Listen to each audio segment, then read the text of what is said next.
Hey guys, this is Brad from Bradley Performance Product.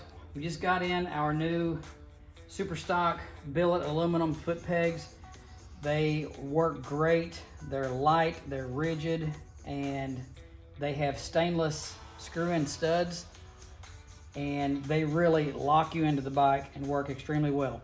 One problem, this first initial run of them had just a little bit of too much radius here on the machined part, and so it causes a really tight fit. And because it is a tight fit, I'm going to discount them to get rid of them. They still work fine and will forever, but I want to show you how to install them because they're tight.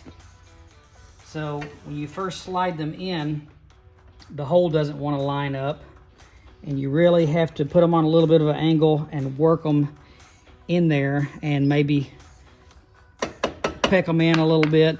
But before putting in the spring, I take like an alignment tool, such as a punch, and really pull them into the frame really tight as far as you can pull them into the frame, and make sure that the pin is going to go through. Now it does.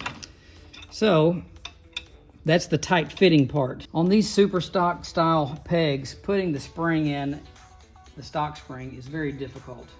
This is how I do it. I roll the peg down first. I push the spring in from the top by hand as far as I can push it. Hooks on the frame here.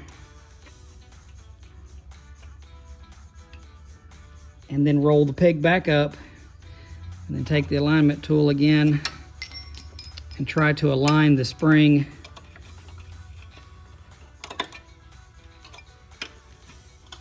and the foot peg hole. And it is difficult. You can see the difficulty. So it took me 2 or 3 tries to get this figured out. And so because of that, like I said, I'm gonna discount them to everybody that wants to tackle this. There we go. So now it all lines up and it goes. And then you can put your pin in, peck it on through. Yeah. So it is a little difficult. The machining is a little tighter than what we want it to be, so our next run we'll have that solved. But on this initial run, I'm going to discount them to everybody to get them out there, but they work really great. So I just wanted to give you guys an update on the foot pegs.